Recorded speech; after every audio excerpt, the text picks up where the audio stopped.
there's this old movie with James McAvoy. I can't think what the fuck the movie was, where he makes a gun out of a chicken dinner and shoots someone with Is it. that Like, Okay. is that like that one fucking movie that used like ice bullets? I think the idea of the movie was some like virtual reality within virtual reality or shit. Lawnmower Man? I'm gonna pull it up. I don't know if that was meant as a joke, but I'm taking it as such. Let me find it. You've got this. I have faith at you. Oh god, what was the fucking... Thinking quickly, Ant creates a gun using only a chicken dinner, a ball of twine, and a gun. Yeah. Turns out that was just a regular episode of MacGyver. Yeah, kinda. Oh, fuck. Oh god, where is it? No, it's from Existence. This is the movie. It's not James McAvoy, it's Jude Law, I'm sorry. They're basically the same. I've never seen the two in the same spot at the same time, so. That's valid. Hey, I mean, at least Jude Law's never accidentally shot somebody on set before. I feel like that. I don't think James McAvoy did either. No. Never mind. He did it on purpose. He didn't accidentally shoot someone. James McAvoy did on purpose. James McAvoy does nothing by accident. It's all by design. Fucking John McAvoy raped and killed a woman in 1990. Fucking sleep with my wife, bitch. We'll see who shits on the sidewalk. What? What? You mean you don't remember the, like, climactic scene from the blockbuster film Death Race? Which one? The first one. The one from, like, 1972? Okay, maybe not. I didn't know there was an original one from 1970. I meant, like, I guess the first remake. Starring David Carradine, whom you may recall from Kung Fu. Oh. Or from that time autoerotically was asphyxiated in Taiwan. Exactly. Like the Lady Boys. Well, sure don't. I'm referring to the one from whatever, 2010 or whenever they fucking started making the remakes with Jason Statham and yeah, that was like in 2000 something. Okay. Well, that was not the first one. The shtick of the movie is the warden doesn't swear, like freaks out when people swear around her, and then at some point Jason Statham causes her to swear, and her swear of choice is something to the effect of, "Don't fucking fuck with me, you fucking motherfucker. We'll see who shits on the sidewalk." Okay, cocksucker. Fuck with me, and we'll see who shits on the sidewalk. And I was like, man, that's how you choose to okay, like, fine. That's what we're going with? What you don't know is that their union writer just happened to also have Tourette's. Shit. On the sidewalk with the bucket? Yeah. Piss my ass! Piss out my ass! Can you imagine that in an interview, like having Tourette's in an interview? Like, so, fun fact, I don't have to imagine it. Hey. You know what? If y'all have Discovery Plus, the streaming app, there is a show called The Undateables, and it is it's like a mini series. No, not a mini series. It's got like 8 seasons where they just follow along with all these people with like various disabilities while they go on dates. And a fair amount of them have Tourette's. That's Womp womp. Oh no, it's enlightening. It's kind of fucking sad. But that is sad. And I don't believe in mocking the disabled, but there is this horrifically, like, makes you feel bad for laughing video making around from some guy with a stuttering disorder. And like, I mean, he'll get locked into one letter for 4 or 5 minutes, and it sounds like a so he sounds like he's doing sound effects for different things. So some jackass took the video. One of those that you go to hell for watching. Rambo shooting miniguns, shit like that. Well, We've you know all been what there. you won't go to hell for watching, or specifically listening to, is another episode of the Argel Talk podcast. I believe we're on, Jesus, I don't even know, episode 6 at this point, I think. Whatever, fuck it. Yeah, that sounds right. And we'll edit it in post. This is number. This is number 7. But this is Jake, and I'm here with Gray, Ben, and Eric, as always. How you guys doing? Well, better that than was I deserve, that's for sure. Well, that's also very true, Eric. You don't deserve it. What the fuck? Riding the open road. You know how it is. Oh my god. Back to that lifestyle, huh? Pretty much, yeah. All what I crave, man. Well, so what's everybody been up to in the hobby this past fortnight? None of us play Fortnite. You know this, Jake. But I mean, we can floss though. I use a water pick instead, actually. Yeah, it's way more economical. I'm into plackers because I'm too broke for a water pick, and I didn't know where to plug it in on the truck, to be honest. God. All you do on the truck is plug it in. Hey. No, we do that in the lot. They're called lot lizards, and you should look it up. Oh no! Please don't. God, I'm not doing that to my search engine. Whoever's listening to this, I don't even know what it is. I honestly don't know what it is, but don't look it up. I'm warning you now. Whatever it is, just save your eyes. Agreed. What, Jake? You never went with your mom to work? Can't say that I did. That's a saucy response. Oh my god, the dogs are fucking going gnarly I think crazy. kid work day at the truck stop. You know what the plan. Anyway, yeah, Jake, what have you been up to? Well, so if you recall, I've been working on these last few Luna Wolves for the Remembrance Retreat event coming up first weekend in November. And I'm calling an audible on that because I'm realizing that I am not going to have the time to finish what I need to finish between now and then. So rather than try to half-ass the paint jobs on them, I am like you do with the rest. You do, yep. Right. I'm gonna bring the Blood Angels instead, because I whipped up a list this evening and realized that I only will have to paint like 3 dudes and like base a dreadnought, and then if I have time, spruce up my lightning a little bit. That I never quite fully finished. Spoilers. Hope you told them for listening to this so they can prepare for you. I mean, dude, like anybody that like list tailors to me, like, I mean, go for it. Like, you don't need the help. I'm telling you right now. Like, it's whatever. If you genuinely think that nobody in the Richmond meta knows how to handle a lightning, like, yeah, they're gonna be just fine. Yeah, no, they're fine. I'm not fighting for the board, so. It was more of a case of, okay, what can I paint up quickly that, like, because, I mean, it's already painted-ish. I just need to, like, do more to it. It was either that or 3 javelins, and I'm like, well, I could paint 1 lightning or 3 javelins, and math says that the 1 lightning's going to go faster, so.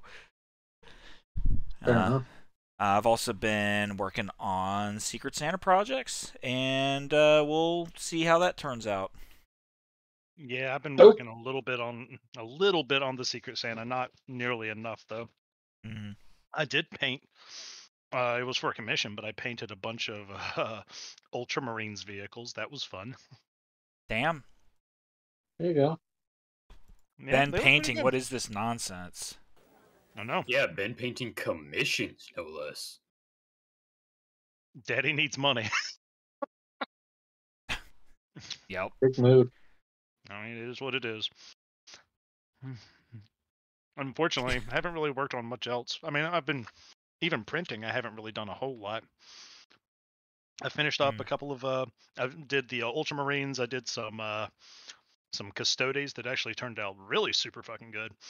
And then I've been tinkering around and finally finished off a Legion Fellblade today. So super excited about that. Definitely saw that. I'm into that. Yeah. Having built the glaive for you last year, I can confirm that I would rather not have to build more Baneblade chassis Legion vehicles if I can help it. Well, so that's what kind of got me on this one, because like the original files are broken up kind of like the actual kit. But I didn't want to build the actual kit. I want to try to make it easier to deal with. So like a monolithic sort of build. more like, well, like the treads are all one big piece, that's fine. Those are easy enough. But the cinder chassis is like probably a dozen or so pieces all put together. Oof. I was like, nah, I don't want to do that. So I put it all together as just one chassis, but it's completely hollow. So it was like trying to print a really thin donut, and that just didn't work out very well. So I tried to do some modifications to it. The first chassis that I printed, I actually tore it in half as I was trying to remove it from the build plate. Like, just manhandled it the wrong way and just shattered it. So I've still got the parts. I may turn it into a piece of terrain because I hate throwing away stuff like that. But second time was easier, and then learned a lot from that. Actually, every time I do these things, like, it teaches me a little bit more about how to like look at the models and figure out how to print them properly. I like little tricks that I can do to make my life easier, how to reinforce the geometry in such a way that it doesn't compromise the integrity of the model, but actually makes it stronger. So I'm doing this, to teach myself more hobby things. I mean, yeah, it's super cool that I've got this really neat model now. But I'm doing it to get better at that aspect of my hobbying. Mm-hmm. Yeah, I mean, you can definitely make some terrain pieces or objective markers out of that. The butchered one for sure. Oh yeah, and it'll look cool. Like, and like, I really hate the idea of trying to like butcher an actual like Forge World piece to make cool terrain. Yeah. I mean, even getting a recast is like, man, I would rather just have the model. I don't want to turn it into terrain. Yeah. Right. Definitely. What about you, Gray? Well, currently as we speak, I'm still working on more commission work, but painting up some orcs here. I'm on the back burner here. Secondarily, I've been working, bounce between that and some Hermetic Blade, Thousand Suns commissions, and I'll do it. I said, "Ooh, that's nifty." Oh yeah, that's an interesting paint scheme to paint, because you use green paint, and in the end, it ends up looking like blue, which is kind of a neat effect. But theory is weird. Yeah. But on a heresy note, I have started officially building my what's going to end up being a like 99% 3D printed destroyer company, and I've finally started putting it together this weekend. What legion are you? Are those going to be? Oh, they're going to be Emperor's Children actually. Expanding my Emperor's Children with those, and Emperor's Children aren't like a super like go-to pick for destroyer company. But they do have Crusader, which will help them get around a little easier, which is kind of nice. Yeah. An Emperor's Children destroy a company. Destroy a company. I will log out of this bitch immediately. we were talking about PotW earlier, pick of the week, and Gray asked what that meant, and Eric said "Pride of the Wegian," and that devolved into degeneracy that was causing Ben a conniption fit on untold scales. So we told Gray that he has to make an uwu fucking Emperor's Children Pride of the Wegian list. Which then became the Pride of the Emperor's Children. With lots of plasma blastos. Zombie plasma blasters, fulminators. So what's really fucked up is that just earlier this week I was talking to someone like trying to get them to want to join Hampton Roads Heresy and like learn the game, and I'm like, yeah, everyone's really cool, like they're really fun guys to hang out with, And that's like still we're all true. really, and that I mean after today, Where's Eric, the lie? Now he's got to reevaluate that lie. Yeah. You've made me a liar. I That's failed to see how fucking talking Uwu Emperor's Children is not fun. I feel like it's fluffy too. It's not only fun, it's fluffy. I mean, yeah, if there's gonna be a fucking degenerate weeb fucking legion, let's be honest, it's gonna be the Emperor's Children. Although I could definitely see like some of the White Scars that went traitor doing it too. Like, I don't know. I can see some of the Salamanders with their melta guns. No. Meltas. Okay, no. all right. You tried too hard with that one. We're moving on. Fuck y'all. What have you been doing, Eric, besides making fucking Uwu memes? I'm still cruising through the Night Lords. I've got 5 of my Hussars finished, 25 to go. The next 4, I've got their base coats and metallics done. Just need to do the trim, shade, highlight, and lightning, and they'll be good. Nice. Good. Just ripping on through that, man. Are you is that going to be one of the like? Are you going to stop at like when you finish this particular list, or is that one of the legions you plan on expanding? I'm not sure. So I have so the problem with Swiftblade is that you can't take special characters with it just because of the way it goes, because none of them can be on bikes. Kurz has to be your warlord, so you can't take him. And the problem is, I really like Naked Thol, and I really like Conrad Kurz. So I have a theoretical terror assault list that I could move into that I could still use, a lot of what I'll have, and I'll just need to get like a couple of terror squads and, some infantry. But I'm not sure if I'm like hard set on actually doing that yet. Yeah. I mean, build the list you're building and see where you leave it. Because, I mean, I imagine I also haven't played it at all yet, so right. Yeah, and how that list ultimately plays is going to make a big difference. Like, I think I said in one of the previous recordings that like I'm going to get a Night Lords army, at least a like a Centurion level one. Right. And then I'll probably fill it in with just a couple of a few things that I print probably, just so that I can expand it to like a standard 1850 or a 2000 point like standard list. But like that's not normally how I play Heresy. Like with that's not my tactics usually. So I don't have a lot of experience with how they run on the table. So it might be one of those things where like, okay, this just really isn't my play style, even though I like them aesthetically. Like it'll just stay where it is, points level was. Nothing wrong with that. Yeah, man. Well, so let's roll on into pick of the week then. What's your pick of the week, Ben? Bars. Okay, so my pick of the week is to me it makes a lot of sense. I hope it does to you guys as well. So obviously we've made fun of GW for a while because of their some of their issues with IP and them borrowing from people.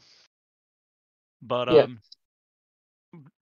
arguably one of the biggest sources that they pulled from is Dune, the 1964 Frank Herbert book that like has like 9 sequels or some dumb number. Well, the new movie just dropped on Thursday, and I've watched it twice. It's so freaking fantastic. Nice. Really? No, I was a little I'm naturally skeptical of anything these days that's a remake from something, 20 years old or so, but it's actually good then. Oh man. So I'll go on a limb and say the Kubrick movie sucked. So anything could be an improvement from that. Well, the original version from back in Like, '84, yeah. like it was fun. I liked it. That was one of the sci-fi movies that I grew up with. But it definitely didn't do the original story justice. And I'll flat out admit I've never read the book. I've just done I've read about it kind of outside of the book, cliff notes, I guess. But but I was really looking forward to this movie because I knew how big of an influence that it was on the 40K universe. Mm-hmm. And like, I mean, it's just it's just really well done. No spoilers, but it is going to be at least a 2-part release. The second release, they don't have a date for it yet, but like there's just like the whole story kind of revolves around the Imperium and the various noble houses that kind of make it up, and like so it's this big story about political power plays, and like you start seeing where some of the major like plot points of or some of the facts of the environment of 40K is like started to come from like the whole thing about spice. Like what makes that super important is because you can't have interstellar travel without it. Like warp travel, like you have to have like these special navigators who are just high tripping balls on spice to be able to like weave their way through the immaterium. Mm-hmm. Like, well, they're also mutants, aren't they? They are. I think that they're like specifically They bred. become like mutated, don't they? They turn into big slug things. I think so, but like I think they're like specifically bred in order to like they're naturally, they're highly susceptible to the effects of spice, and so like they can see how to safely traverse the warp, basically. Mm-hmm. And there were just a couple of scenes in the movie where like holy shit, like that is straight out of a Warhammer novel. Yeah. And Again, like later on in the series is one of the first times where like the idea of a god emperor, like yeah, like it is almost a 1-to-1 translation. And like this is not giving anything away, but there was one scene that I just like, it was almost a throwaway scene. Like it was important, but to help establish some context for what was going on in the movie. But it was like you basically saw one of the armies that's present in the movie, and they're preparing for a battle, and they've got this one motherfucker like up at the front on a podium, like screaming in binaric chants, while you've got these like priestesses walking down the lines of soldiers that are all kneeled, like blessing their armor with some sort of ointment. And then you see them going back to refill their bowls, and you see that it's just a bunch of like sacrifices that are all like hung upside down, bleeding into a trough, and that's what they're anointing their weapons and armor with. yeah, sounds pretty fucking 40K to me. Yeah, it is. Like I said, I watched it twice already. It is fan goddamn tastic. Like seriously, watch it. We watched it on HBO Max. If you've got that, you can watch it already. I would have loved to have seen it in IMAX though. Like one of the best soundtracks that I've heard in a while. I'm just waiting for GW to go to war with HBO over the use of the word navigator. Yeah, good luck. I'm waiting for it. Yeah. I mean, yeah. They went to war over the word halberd. Yeah, I mean, yeah, that they've not made smart choices before. I mean, it is very obvious where they got a lot of their some of their ideas from, and like not even just a few things, but a shit ton of ideas came straight from this book series. But regardless, it's a good movie. It is, if you're looking at it through the lens of of 40K and like or Warhammer in general, just if you have any sort of understanding of that environment, like you'll see so many parallels, and it's cool. and they did a real good job with turning it into a movie. So nice. I give it 10 out of 10 for me. Sweet. If I had to name two big influences for 40K, it would be Dune, and it would be the 2000 AD comics, Judge Dredd and related franchises. Like that's basically 40K in a nutshell. You stick those two together. When did when did those come out? I thought those Like came out in 70? the 80s. Came out like 71 or something. I think the didn't series realize they were started. that old. Yeah, it was actually a thing. They had to figure out a way to keep Judge Dredd alive because one of the shticks of the comic is every real world year that advances, the comic book story advances a year. So Judge Dredd is now in his like fucking 80s or something. And they're like, well, how do we keep him going? And then which they had would to invent explain technology how to keep him going. Stallone could play him now. I'm gonna say Stallone did a bad job, and not enough people give credit to Carl Urban as Dredd. Okay, One, everyone gives Carl Urban an immense amount of credit for that movie if they actually everyone who watched saw it. That's the problem. Yeah, if they actually saw it, then yes, they gave him so much credit. And Stallone was not bad as Dredd, okay? But it suffered from a couple of things. One, it was an action movie in the 90s, and all of them had bad writing. Like, well, you know what? That's the main problem. And then Rob Schneider. I mean, yeah, say no more. Someone decided that movie needed Rob Schneider. Yeah. Those are all bad things. I think a big thing stylistically that screwed that movie was that you actually saw Dredd's face. Because that's like the biggest shtick of Dredd. The number one thing is he doesn't have a face because he's just faceless justice. Yeah. Well, that's the character. The scowl of justice. Yeah, all you get is the big fat chin and a frown. That's all you get. Why get a lawyer when you can have the judge? I'm gonna have to put that picture up at some point. I've still got that picture just saved in a lot of places. Oh, don't think I don't. I definitely don't think do. I haven't used that as a reaction image in threads that don't involve you guys. Oh my god. It's a beautiful fucking picture. It's some of my best work. So what's your pick of the week then, Gray? My pick of the week, and I put it up on our Discord here.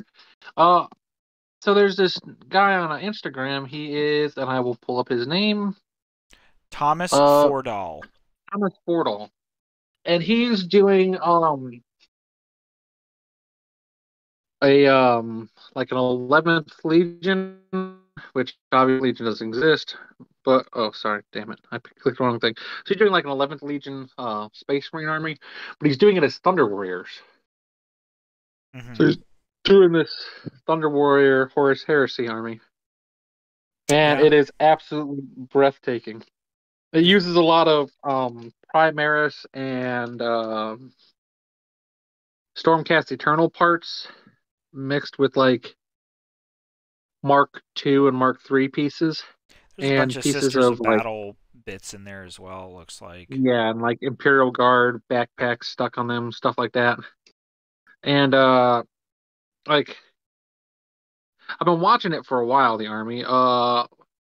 He did these really cool whirlwinds he made out of Plague Burst crawlers. He like de-nurgled a Plague Burst crawler and then made a whirlwind out of it, which I thought was kind of super neat. Why have 5 armies when you could just buy 5 armies and turn them into one? It's true. Right, but it looks the part. Every bit of this thing looks the part. Like he's done enough the conversion work that it doesn't look like, oh, here's 40K and I'm painting it as 30K army. Looking at you, GW and White Dwarf. It's like a fully converted. Like he puts a lot of effort into it, and I love a labor of love. Yep, I really appreciate it.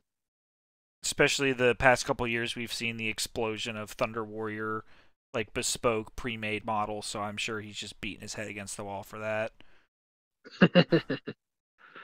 Probably, but it does look probably good. not though, honestly, because like having a fully custom army is like there's nothing cooler than that, and I mean that's something that nobody can ever take away from you. Exactly. But yeah, and it looks good. I disagree. Theft exists. Okay. So someone could definitely take that away from him. Okay. And there it is. So if Thomas Fordall's army goes missing, contact Ben at. Oh, That's too much effort for me.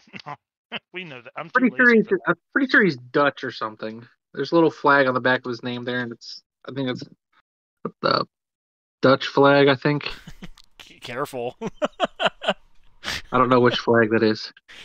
Yeah, but it's good shit. It's very well painted too.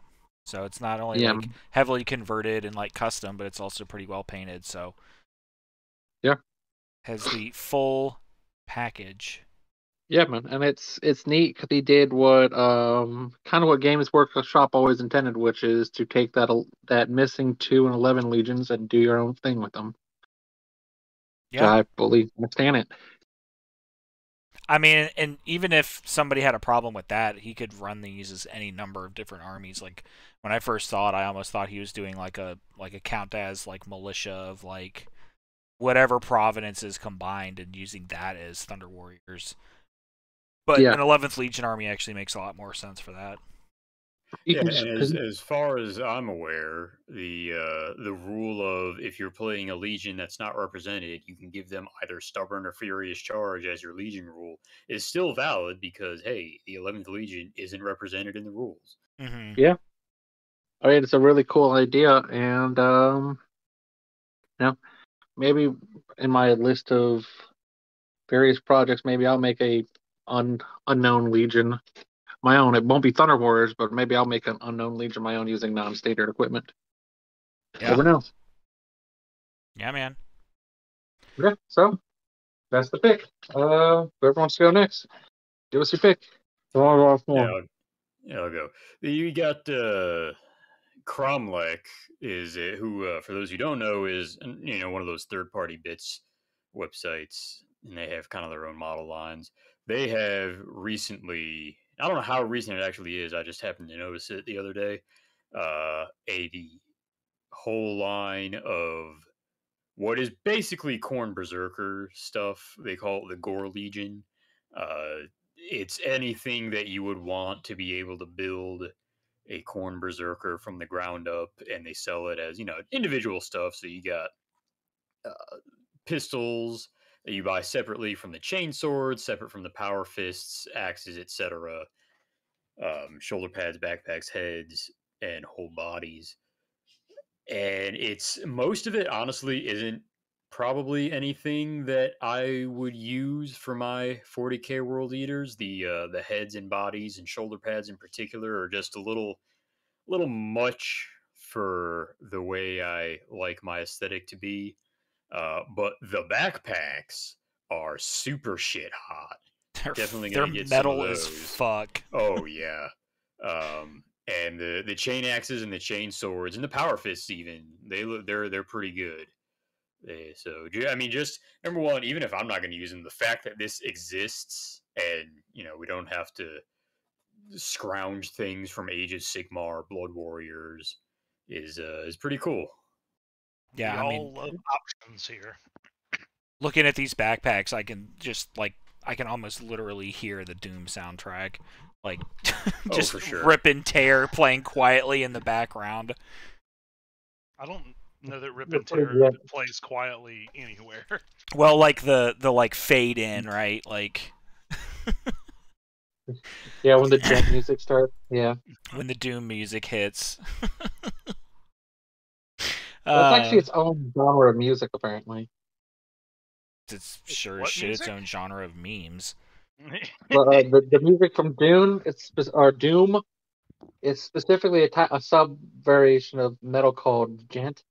That's DJENT. It's an onomatopoeic word big from the noise this guitar makes. Interesting. Okay. And yeah, there's a fact you didn't know. Yeah. TIL. I had a buddy in college who was super into Gent. Oh, so then he did know. Well, maybe the rest of us normies didn't know. That's what you get for being fucking normies. That's what you get for being weeb trash. Right. But yeah, so my pick of the week is Instagram account Corn Titanicus, which I feel like Eric will be on board with almost immediately. 100%. I haven't even seen it. This dude, it looks like he does a lot of epic stuff and does do like heavily converted Titanicus Titans. But what I'm picking from his account is he is working on, it almost looks like a planetary assault or like epic campaign board of recreating the map from the Siege of Terra series. So he's got like little plastic hard walls representing all the different walls and fortifications, and has a bunch of versatile terrain nameplates printed off, and like he's fully going in and recreating it with like the Sanctum Imperialis and everything. Like it's pretty fucking cool, and the more mini things become, the cooler they get, in my opinion. So like epic and epic it's like terrain. 3-dimensional. That's super cool. Yeah. You're lucky Bonnie feels the same way. It's true. It is absolutely true.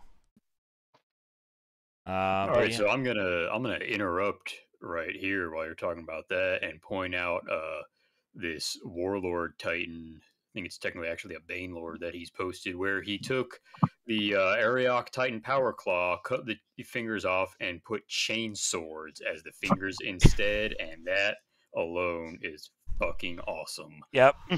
Gonna yoink that, huh? Oh, 100%. Once the Trader book comes out, I'm all over those Corrupted Titans. Which apparently goes up for pre-order next Saturday, it sounds like. So there you go. Man, I need to get my Titanicus shit done, dude. Like, don't we all? Do. You all do. You all do. Like, Eric's over here working on his fucking, like, 3rd Heresy army, and I'm, like, working on a squad. And he's, like, got, like, 3 Titan Legios done. Enough to provide for other people to play with when they invite you over to their house. I only have 1 Titan finish out of my 3rd Titan Legio. But yeah, 3 Titan Legios is correct. Yeah.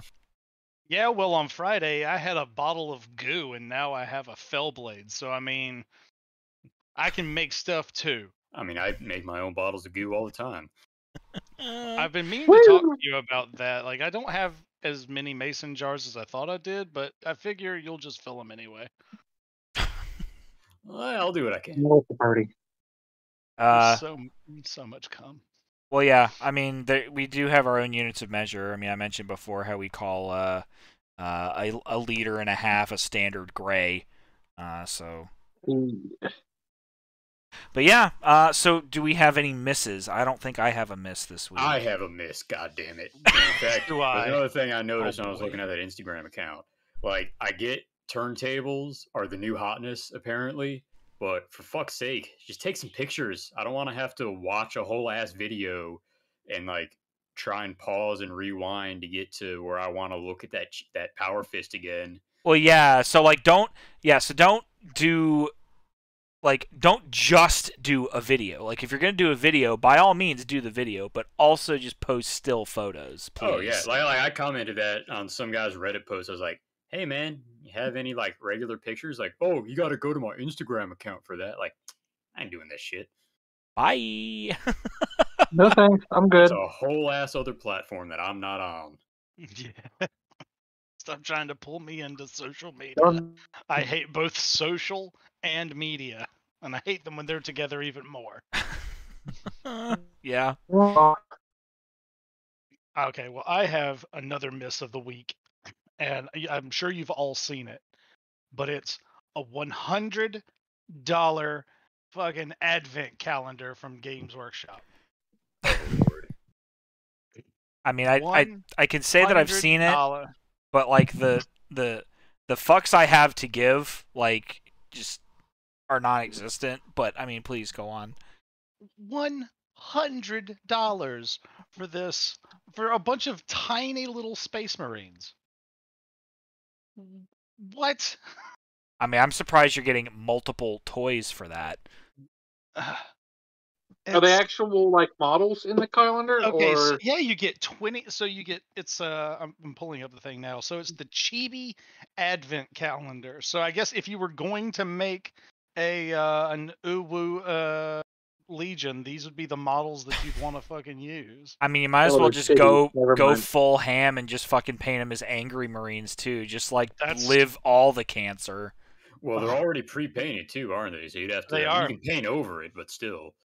So yeah, so deck the hall. Here's the description, and again, this is $100 dues. 100 of your I'm sure it's even more dollary dues. Oh my god. Deck the halls, painting area, display cabinets, or shelves with bows of 2-inch pre-painted collectible vinyl Space Marines. Behind each window of the Advent calendar, you'll find an officially licensed product designed alongside our partners at Bandai, perfectly capturing the design and chapter markings of the Space Marines. Each one is rendered with exaggerated chibi-style proportions and presented on a round, black display base. Oh. Ain't that a bitch? To make you pay a premium, they ain't even based. No, they're based. But yeah, but they're you're right. It's just a regular black base. The Space Marine Chibi Advent Calendar features 24 intercessors with bolt rifles, one for each day of Advent, concealed behind a numbered window. The Chibis are each pre-painted in the colors of a different chapter, with a mystery Chibi to reveal on the final day. The Advent Calendar also includes a presentation board upon which to display all 24 Chibis, giving your Christmas Day presents an honor guard better than any number of reindeer. $20 says the last chibi is Kato Sicarius. Like you thought it was going to be a 25th interceptor, but it is not. And then, just to add insult to injury, that they felt like they had to add the last sentence. These figures are intended to be used as decoration, and no in-game rules are provided. Bet. Man, I don't know. Mad props to whoever rolls up to the fucking gaming table with a goddamn chibi army that they actually bought from Games Workshop. Like, oh my god, they're like, they look. I mean, they don't look bad. Like, they're nifty enough as a little collectible item, whatever. But for $100 for these tiny little mouse-shapen dudes, like, I was okay with the little, like, the what are the bobblehead things, the pop figures, like, those are fine. Oh god, I take the chibis over the fucking Funko Pops, dude. Funko Pops can fucking burn in hell, those pieces of shit. I mean, they looked cooler than these. Like, they're all the same pose. They're not even all different. So you get 24, maybe 24 of the exact same figure, just with different color schemes. That were painted by child slaves in fucking China. Pretty much. I gotta tell you, it doesn't seem to be on brand for GW to do this, though. At first, I was like, oh yeah, it's kitsch, it's crap, it's not actually miniatures. Sure, it's on brand. But then, did they write a whole short story about how in 40K there is no Christmas? Well, they have like Sanguinala, don't they? Which is like the the last church. I mean, yeah, they don't have literal Christmas. Sure. Like the Emperor literally went and personally squished the last bit of Christianity off of Terra. Oh, yep. And here's a bunch of Imperium models for Christmas. I mean, I'm not think so much about that, but like my thing is like people talk about, oh, if you don't, want this stuff, don't buy it. It doesn't affect you, but it kind of does, because you get stuff like this, and it influences the culture of the hobby for better or for worse. That might sound gatekeepy. I don't care, really. Well, it's even worse than that, because the more money they spend on shit like this, the less money they spend on actual miniatures, like how a third of the Horde those are different teams, I'm sure. They are different teams. They are separate. Like, I don't begrudge them the opportunity to diversify and hit other markets and spread their influence. I get that. I just think it's a real shit price point. $100 for 24 little like pre-painted. They're all the exact same pose. Like, I just think. I mean, let's be honest. These are vending machine toys from like the front of fucking Kroger's. Like, yeah. Yeah, exactly. They're for what is ostensibly $4 a piece. I think it's a little crap, but Yeah, so that to me is a miss. Like, especially considering that they've got so many other things that they could be focusing on, or cooler stuff that they could be spreading out. Like a lot of these new toys that they're coming out with. Again, while I'm totally okay with the premise, I think that the actual execution is kind of crap. Like the some of the Space Marines look fine. The orcs look like garbage. Like they're the worst. They're the worst Yeah, they do action look pretty figures. bad. The orcs and the infiltrators look absolute crap. The intercessor action figure is actually pretty cool. Yeah, those are fine. The sisters model looked pretty fine too. But man, Because she had a helmet on, though. I'll bet you if they had made her with a bear head, it would have been like oofsville. Now that may be true. Because we all know that GW does not know how to sculpt or paint female faces, and I doubt Bandai can do much better. Although I've seen people do some cool conversions. Apparently, they have the same neck joint as the 7-inch Marvel figurines. Oh boy. So people have done things like swap the head off of a Hela from Marvel, or seen like Wonder Woman stick it on there. It's on Sisters. It's pretty dope looking. But honestly. my carefully crafted narrative, though. Oh no. Why does my sister Superior have Thanos' head? Josh Brolin would make a terrible Sister of Battle. Or would he make a great one? I guess that's true, yeah. Possibly.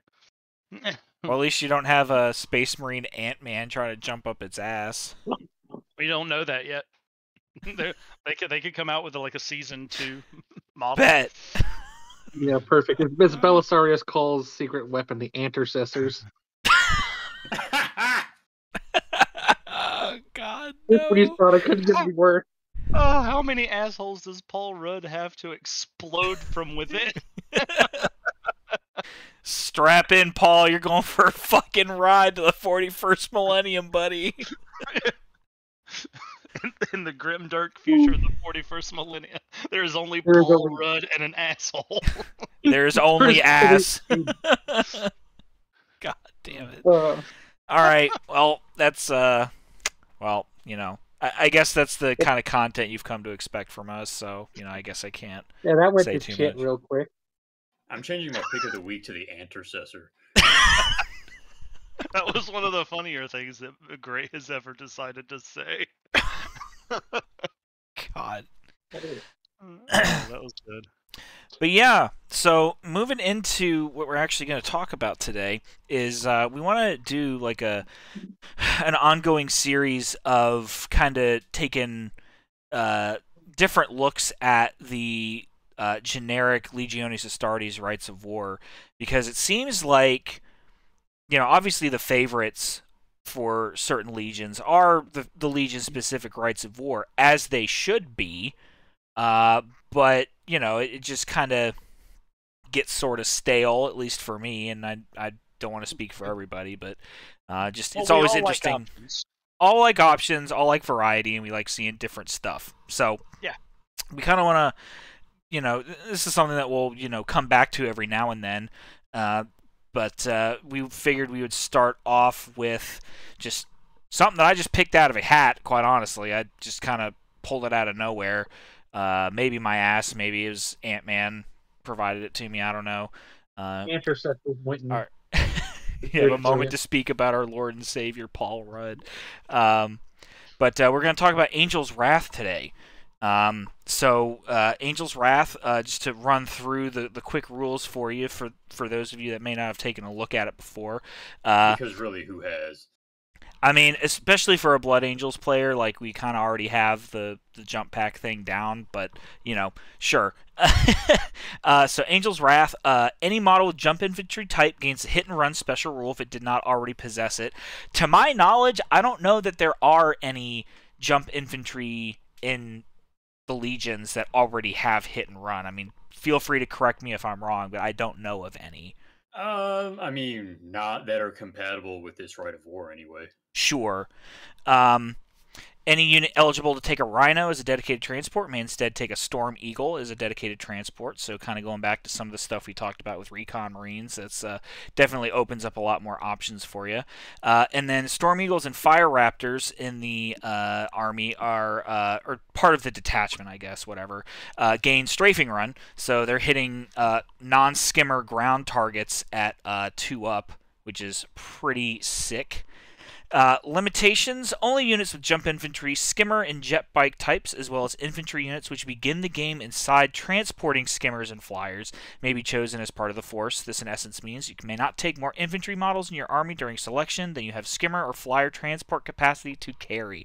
So you either have to take jet bike infantry, skimmers, jump infantry, or any infantry in a flyer transport, including I would imagine that would include like Dreadclaws and Charybdis assault Basically, pods. nothing can start touching the ground. Sure, other than your jump infantry. The floor is lava. The floor is in fact lava. No unit with the tank type may be taken as part of the army unless it is also a skimmer or flyer. So, fun fact, I think Eric's going to get into this a little bit, but the only tank then that you can take as part of this Rite of War is a Cestus fucking Assault Ram. So that's neat. And as you would expect from this, you may not take fortification allied detachments, which, you know, as we talked about last week with buildings and fortifications, that's pretty fucking standard for most Legiones Astartes Rites of War. That just says to me that there needs to be a skimmer type fortification. Exactly, dude. Preferably one with battle cannons on it. Yeah, get that Tau shield wall, whatever it was called, tide wall. The tide wall, yeah. Yeah, pretty Just much. towers moving castles, all it is. Yep. See no reason why I couldn't take that in militia at least. Come on. Come on, man. So I'll start us off just rolling into it. So obviously I play Blood Angels, and the Day of Revelation is a very, very, very popular Rite of War for them. Arguably their only really usable Legion-specific Rite of War. I stand for Day of Sorrows for a long time, and after playing it a few times, I just don't think it's just really any kind of consistently viable. So, it's always interesting to see different things that you can do with the same army. So, taking essentially a Day of Revelation list and then just slapping it in Angel's Wrath instead can give you some interesting play choices. And so that's kind of what I've done here. We've got 2 identical jump pack chaplains, your beat stick praetor, about what you would expect. 2 15-man assault squads. I kept them not really bare bones, but I will say this as a general rule of thumb: never, ever, ever leave home without melta-bombs on your assault squads. If you can't afford the melta-bombs, you should not be taking assault squads, because it is... I cannot tell you the amount of times that melta-bombs on assault squads have saved my fucking bacon. It's just too versatile to not take, and gives you a real threat with your assault squads running up the table. Also gave them both on the sergeant and in the squad 4 power lances, because I have to live the meme. Honestly, as we talked about in the first episode, not too bad on Blood Angels, all things considered. For elites, I've got a 5-man unit of Angels Tiers with the assault cannons. Rules as written, the sergeant cannot take an assault cannon, so I've just loaded him up as a mini Moritat, basically, with dual plasma pistols. 3 apothecaries, just jump packs, and that's it. They're going to go with either the 2 assault squads, or with my third elite's choice, which is an 8-man Dawnbreaker cohort, with the champion having the Blade of Perdition, the unit being armed with melta-bombs, same kind of thing, and melta-bombs are even cheaper on the Dawnbreakers because it's 25 points flat for the entire unit rather than 5 points per model, and then all Fallen Star power spears, Jesus. I like the Equinox Blade cases, but the fact that you have to pay 5 points for them, I think kind of defeats the purpose. These guys, you want them to hit hard and then move on, and if they're going to bounce off of something, then maybe take something else. Fast attack choice, we've got 3 javelin attack speeders, which I would argue are point for point one of the best units that you can take in a Legion's list, just for the punch that they have, the versatility they have, and the threat that they present to an opponent. Anytime that you can give your opponent choices to make, they will tend to make the wrong one. These are loaded up with the Blood Angel special of the Cyclone missiles, 2 Hunter Killers each, and the Iliastus pattern assault cannons. Then we've got, to make use of the one effective Angel's Wrath, wrapping up the list, I've got a Fire Raptor gunship, loaded up with Hell Strikes and a Reaper autocannon battery. I've got bit of a reputation in the group for Fire Raptors. Just an inside joke from back in the day when I was fresh to the community and took a Fire Raptor to a 1,500 point game because I thought that that was an appropriate decision to make, and it sure wasn't. So yeah, I've never seen it, so. Yep. Well, see, now it's been memed to the point where like I feel like I can't take it. See, I feel like you have to embrace the meme and take 3 in every list. In fact, you need to start playing Iron Warriors so you can take Hammer of Olympia and have a 4th heavy support. 4th Fire Raptor. Yep, exactly. Jesus Christ. Hey, maybe if I end up going to Excruciatus or something one year, maybe I'll take the 3rd Fire Raptor. But yeah, so that Vulcan Mega Bolter and autocannons and Hell Strikes are gonna put a hurting on whatever they are pointed at. I think my Fire Raptor has yet to not destroy a Leviathan that it is shot at. For whatever reason, it's got a fucking hard-on for Leviathans. I think anybody that plays the same army consistently will find that they just have, whatever kind of superstitious luck against some particular thing, whether it's good luck against one particular thing or really bad luck against you for a particular thing. So I've found that my Fire Raptor just loves destroying Leviathans. I love the Fire Raptor. It's a great choice, and in Angel's Wrath is even better. So, kind of just to talk about the differences between Day of Revelation and Angel's Wrath is Day of Revelation, all that jump infantry stuff would have to start off the table and then deep strike in turn 1, which can, on the one hand, be super devastating if you have the anchors to secure them and get safe deep strikes in, but at the same time can be really high risk as well.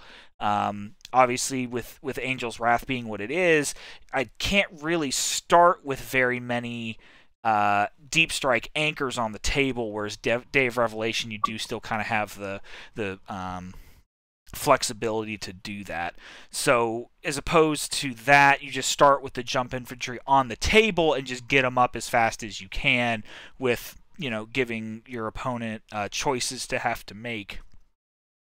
The hit and run, that's where I've taken the power spears and kind of leaned into that with the capability to pretty much ensure that unit's going to get the charge no matter what they do, even if it has to be a turn later. And so I think Blood Angels players, you're going to have your Day of Revelation list anyway. Might as well try Angel's Wrath out and see what you think. I think the flexibility of the hit and run is an added benefit that I think might be more consistent than the +1 initiative on the charge, because again, that's going to be way more devastating for you when you actually get the charge off. But then Angel's Wrath, while you're not getting the +1 initiative on the charge, you are ensuring that you get that charge off more often than not. So that is kind of what I leaned into with this list. Nifty.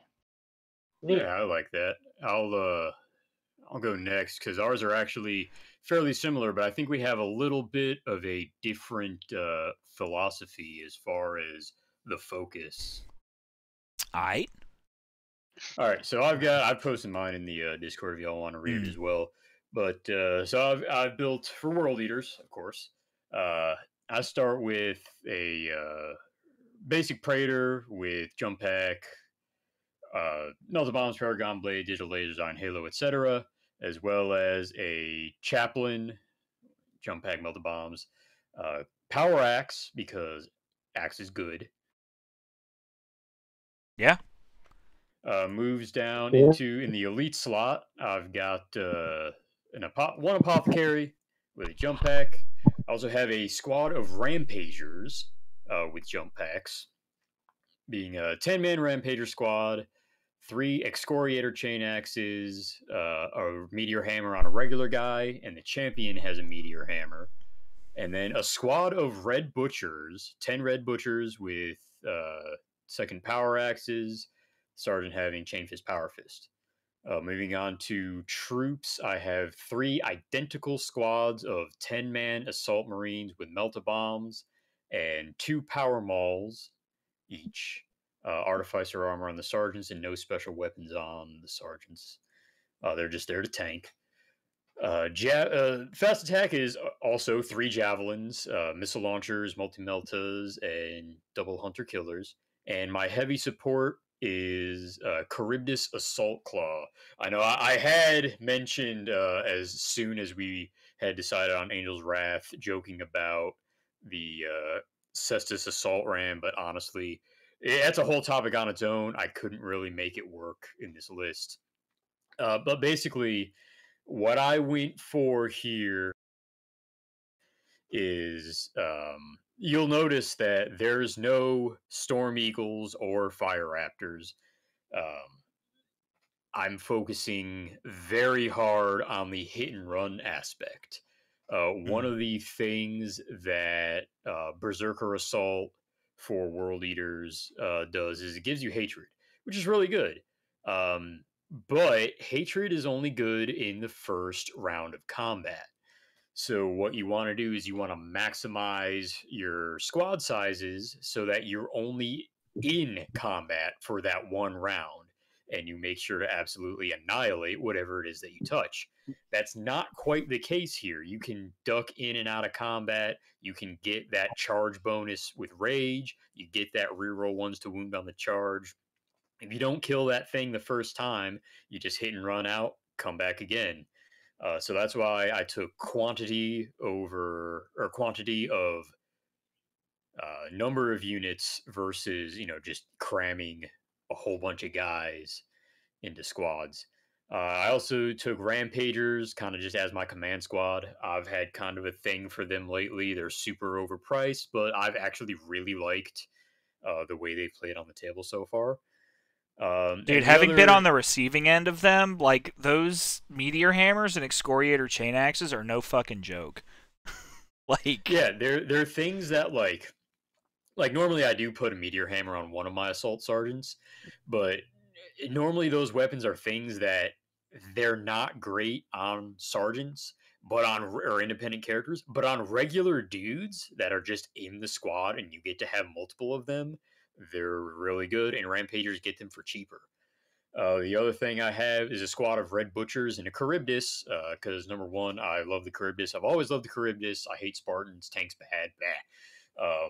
But the other thing about Red Butchers is like what I was saying earlier about Berserker Assault giving hatred. Red Butchers just have hatred by themselves.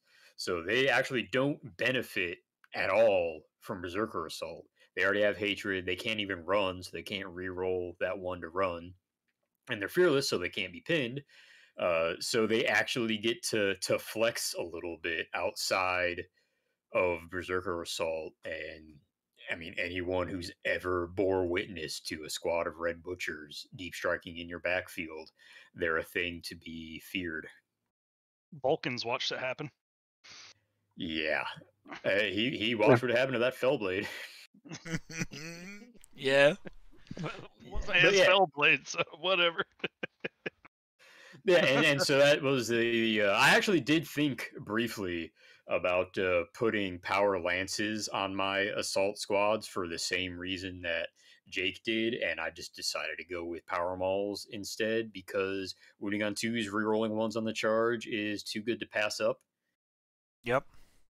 But yeah, it's that the idea of, almost being like water, as they say, and you have a whole bunch of different squads hitting and running and getting those charge bonuses constantly, and not being able to get stuck into things. Yeah, and I mean it's good because you're gonna have that. Obviously, the lots of eggs in a single basket of the Red Butchers and a Charybdis going somewhere. That's, as you say, going to be a threat that cannot be ignored. Oh, Meanwhile, yeah, the like rest of your army, 750-point thing right there. But yeah, I mean, everything else is coming at you. I mean, that's the only thing that's deep striking. So right. It's not like there's other things on. It's not like, there's some Storm Eagles coming, but I don't have to worry about them this turn because they might not come in from reserves. In turn one, they're not going to be here. No, everything is coming for you. Mm-hmm. Which I think I forgot to mention this at the beginning, but we were writing a 2,500 point just regular frontline list for this. Yeah. Obviously, for some of the things we'll have to kind of tweak that. For example, I think like an armored spearhead list, I don't think is worth writing a list for under like 3,000 points, just because you're not really getting the benefit of the land raiders. But I digress. That's another point for another day. But these are 2,500 point frontline lists that we're talking about. Yeah, and the other thing is we haven't shared these lists with each other previously. We're all going into this blind, which is why I thought I'd get mine out of the way right after Jake's, because they are so similar, but they do have a little bit of a different thought process behind them, I feel. Right, and like I had thought about doing 3 smaller assault squads, but because the unit tax on the assault squads is a little higher, it's actually cheaper to run 2 15-mans than it is to run 3 10-mans. So that's the only reason I did that, was so I could squeeze in that unit of Angels Tears to get a little bit more firepower for the list. That's a cool list. If you guys don't mind, I'll go next. Yeah, go for it. Yeah, I approached the list just to be a weirdo of doing Angel's Wrath list I chose Ultramarines, which I don't play a whole lot of. I have a very, very small amount of Ultramarines. But I thought it'd be cool to pick a legion that doesn't play very strongly into the melee combat assault marine sort of stuff. That's not their main strength. Ultramarines aren't bad at close combat, but their interlocking tactics is much stronger as a shooting list than it is for close combat lists. So the way I approached it, took 3 HQs. First one's a chaplain. He's on a scimitar. He's got power fist and a Crozius. I think his Crozius is I don't think it's power maul. He's in power armor. I took a Delegatus outfitted with power fist and what is the other thing he has here? Legantine axe. And he's on a jet bike. And then my third HQ is a Master of Signal. All I gave him was a refractor field and artificial armor. Now he has to be on foot, but he's starting off in a Storm Eagle. He's attached to a squad in a Storm Eagle, and I'll get to that in a second. For elites, I took 2 apothecaries with jump packs, power armor, chain swords, real simple.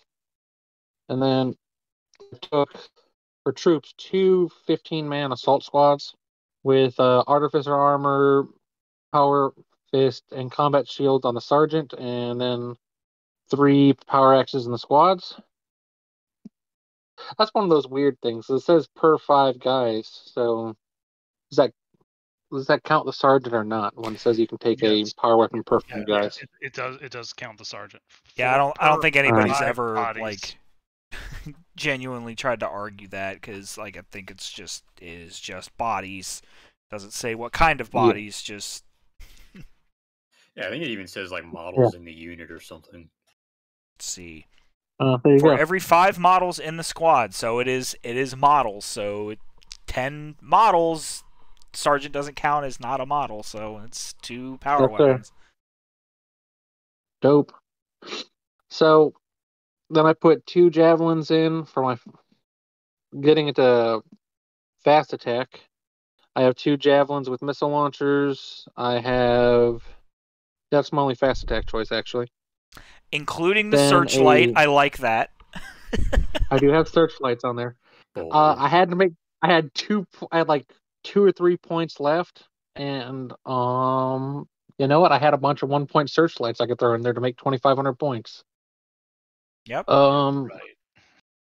So, I guess I could have gave one of those Centurions like a bolter in hand, but I don't really know what that would have done for him. It's unfortunate you can also give him a searchlight. Yeah. So you give him master of signals. I'd agree. I could have. He could have put a combat shield on one of the sergeants or something, but I mean, lights are a signal. Well, the sergeants do have combat shields in the assault squad. Okay. They already have them. Yeah, I already thought of that. Then heavy support, we got a Fire Raptor with Ceramite and also Searchlight, Hellstrike missiles, and the Reaper autocannons. We have a 5-man jet bike Sky Slayer squadron with multi-meltas. Nice. And then a 10-man las cannon heavy support squad and a Storm Eagle. Ooh, with all the fixes. I like and the this is Ceramite on the flyers, by the way. Yeah. It's not going to do a whole lot, but... Well, I mean, for the Storm Eagle, it might, because you're going to have to hover them to get those guys out. Yeah. So it might ward off a shot or two and make sure it delivers, you know? Yeah. So all this comes down to the way the list ends up working is that the with interlocking tactics, the big thing is if you hit, you don't have to wound, just hit with a shooting attack. Anything, as long as it has you have your Legiones Astartes Ultramarines rule on it. Then other things with the Legiones Ultramarines rule, I think they get, what is it? It's a... Sorry, I'm reading as I do. They reroll 1s to wound or penetrate target armor. Nice. So the idea of the list that I came up with there was that the assault squads are basically going to be moving around, and they'll shoot something. Makes sense. And paint a target for the because they got 15 chances to hit. They're going to paint a target, be it tank, be it squad of whatevers, be it dreadnought. They're going to paint a target, and then your Sky Slayers and your heavy support squads are going to use that to run rampant over top of it with heavy weapons directly after. And then if it's still alive, then you charge it and beat it to death with power axes. Fall back out of combat, rinse and repeat. So here's a question. Did you consider at all using the new jet bike Sky Seekers out of Book 9 where they have that thing that lets you get +1 to hit? I have not actually. I haven't really looked much at Book 9. Are those the troop jet bikers? Yeah, the troop jet bikes. Yeah, basically they the Sky Seekers. They can use their Oracle array. It counts as having an augury scanner, but they can also paint a target within 12 inches to grant anything else that shoots at them a +1 to hit.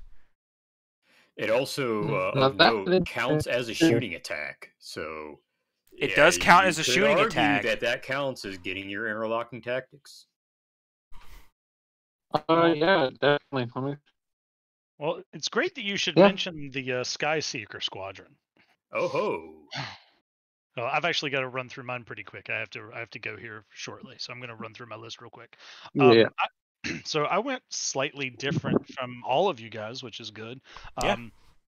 I played around with a couple of lists, and the one that I thought, wow, this would be really disgusting, really just good all around, and then I realized that I could not actually run it because the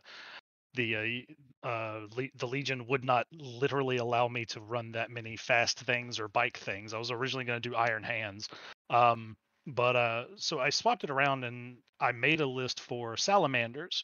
It doesn't really do much to play into the Salamander's strengths so much. But it does negate some of their weaknesses. Salamanders are one of the slowest legions outside of like Death Guard. So what I ran was a beatstick praetor with he's got his Paragon blade, kept him in artificer armor, gave him a jetpack, gave him the dragon scale storm shield, an iron halo, so he's still got a 3-up invulnerable with a 2-up armor save, and then Mantle of the Elder Drake, which gives him Eternal Warrior.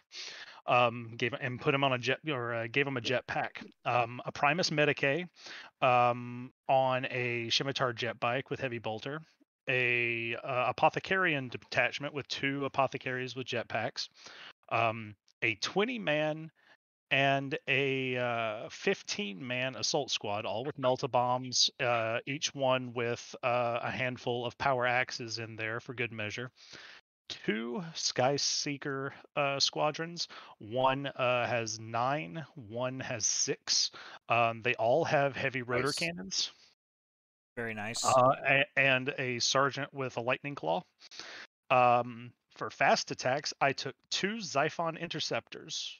Nice. With the las cannons, and then for the heavy support, I took a Fire Raptor with the Hell Strikes and the auto cannons.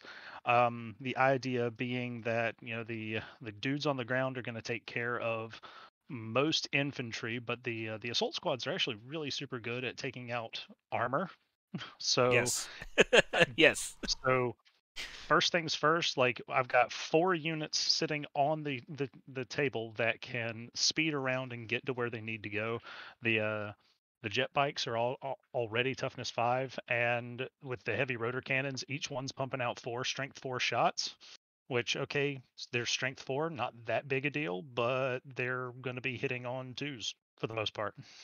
As long as I get that Oracle array to hit. So they're going to be going, and they have melta bombs too, only just on the sergeant. So in a pinch, they could run interference on vehicles or dreadnoughts or something. But with a 20-man and a 15-man assault squad being able to zoom around, they're going to be able to take on most anything that they need to take care of. They will be a threat to almost anything on the table. The Xiphons are going to be the heavy vehicle or answer to heavy vehicles, because they've got the 2 twin link las cannons on there. And then the Fire Raptor is going to kind of be the mop up force and a distraction, really. I mean, with the Avenger and the auto cannons, it can be a danger to mid-range armor, but it's really just going to put a lot of wounds on elite infantry. I think is going to be its main goal. And then having 3 flyers shooting around, like that's a lot of targets that you've just got to deal with. So I wanted to take a slow Legion and just really play up the speed aspect of a list, and still make it kind of an all-comers that has an answer for everything up and down the spectrum. Mm-hmm. Solid.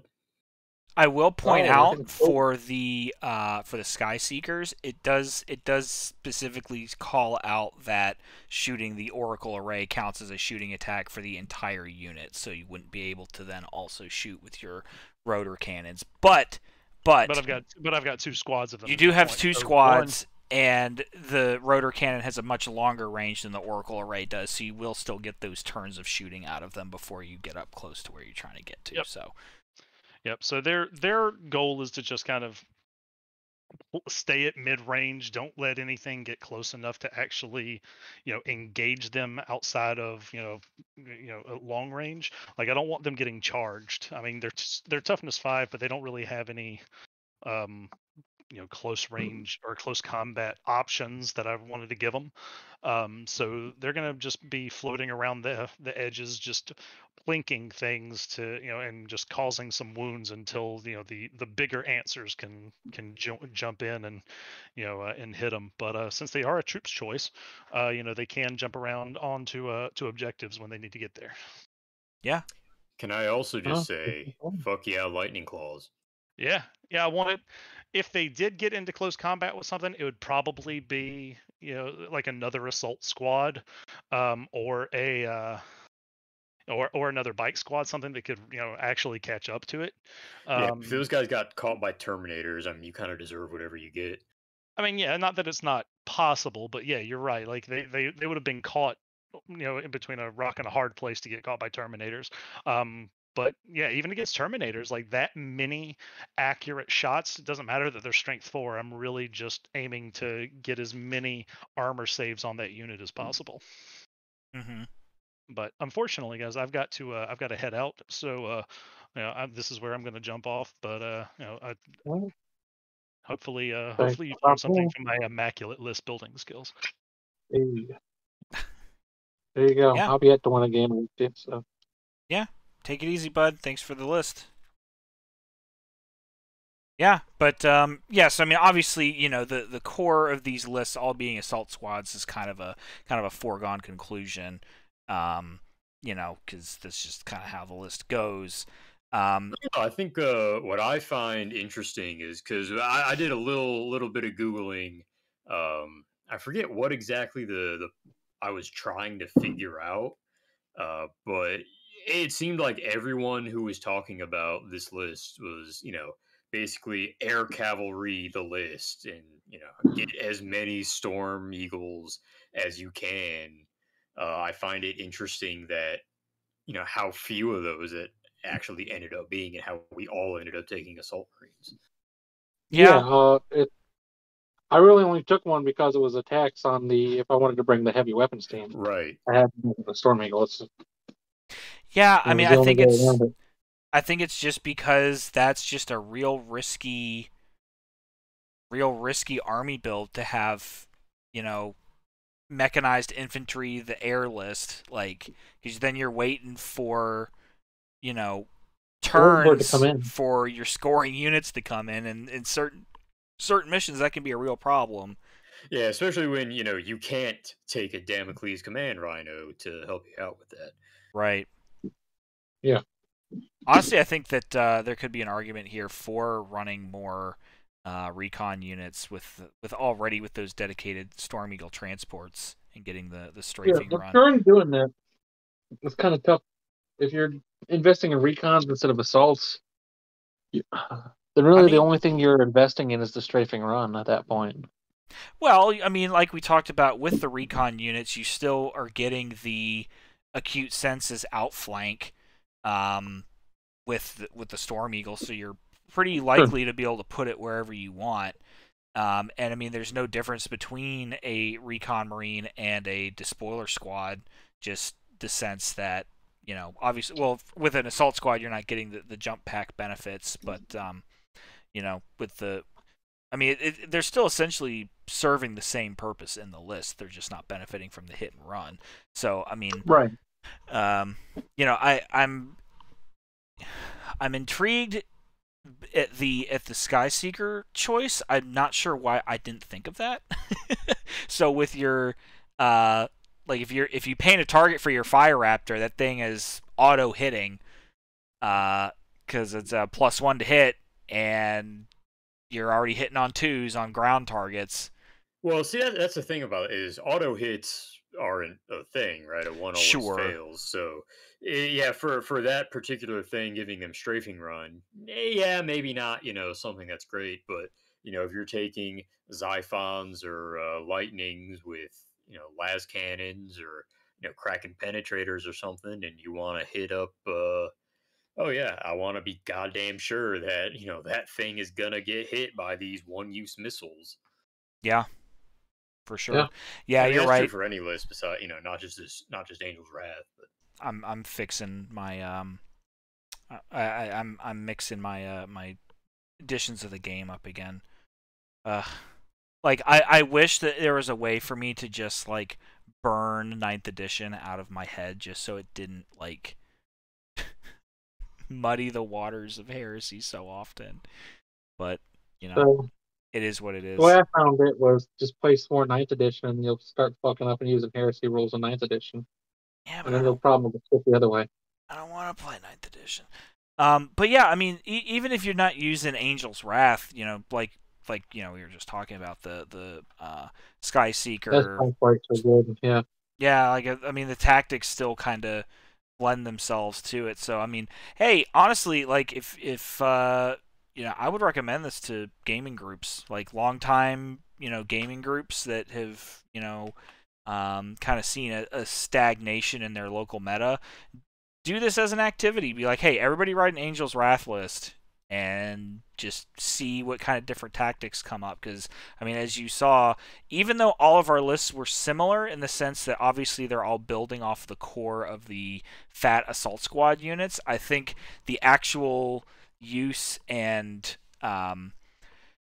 focus of those squads in the different lists were very different. Where, like, Gray's assault squads were, I mean, not really like taxes, but like you certainly didn't lean into them as heavily. Like you didn't take the melta-bombs on them. They're definitely more of a skirmishing unit rather than like an all-purpose, all-comers thing. Yeah, they were there for target painting. They were a rangefinder, more or less. Mm-hmm. Kind of using them like the what are those Tau drones? The marker lights or whatever. Yeah. Yeah, it's basically right. like someone had a chainsword to a marker light. That's all they are. Which, I mean, sorry, I've talked enough. Yeah, I was gonna say the other fun thing is that it's not a real difficult challenge to do for the most part, because with the exception of some of the jump packs on the Rampagers, not even all of them, because some of them I magnetized. I could run this list today if I wanted to. It's common enough models that is stuff that you probably have something like this already. Right. I know I do. Not everybody may have the aircraft readily available, just because we all know that they're a pain in the ass to build, and for especially newer people getting into the hobby, it's not really easy to justify buying jets when you don't even have your like infantry and like core of your army built yet. Yeah, I'm looking over at the Fire Raptor I've got to build for my Night Lords, and I'm not really looking forward to that. It's just kind of glaring at me from across the room. Yeah. My advice from building a Fire Raptor is just take it slow. It might take you a couple days of like, not like hard work, just like drying and setting time. So like my advice would be do what I did. Like I built the main fuselage first, clamped and rubber banded it up, and then just let it sit to dry for a while, like overnight.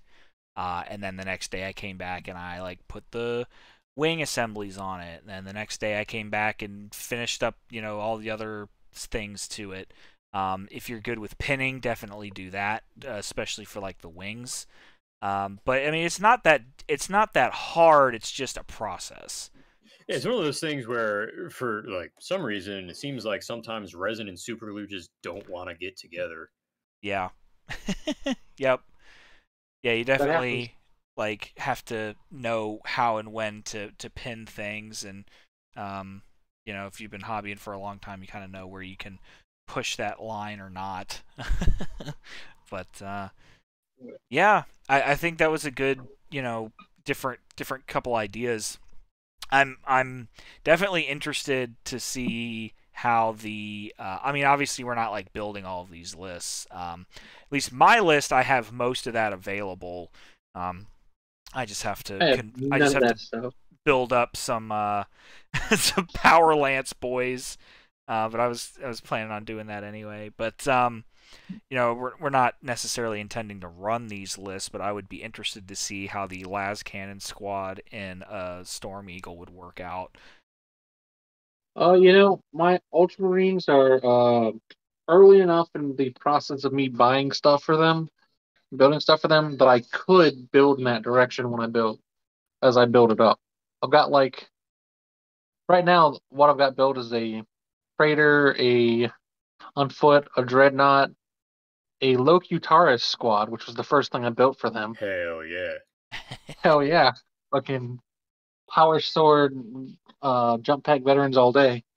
And then I have a Mark V tac squad in there. Because nobody runs fucking Mark V. Yeah. And, that's... I could easily, as I add models to it, be like, all right, let's buy a bunch of Assault Marines, buy some jet bikes and some planes, and see what happens. Yeah. Get a last man squad put together. Yeah, man. And I'll be interested to see as we go through this series, who builds what for what armies. Because, thinking about it, I feel like I'm always going to want to build a Blood Angels list just to see. Because, not only is it an army I play, but, I feel like all you ever see is Day of Revelation Blood Angels lists. Because, right. It is really good, and it is iconic, and it is kind of what a lot of people get into Blood Angels to do, right? It's the, right. Fire and brimstone raining from the sky, hammer and anvil, spear tip thrust army that you want from a Blood Angels list. But I think it's their Legion passive is just so versatile that it can make a whole use of a whole lot of these different rites of war.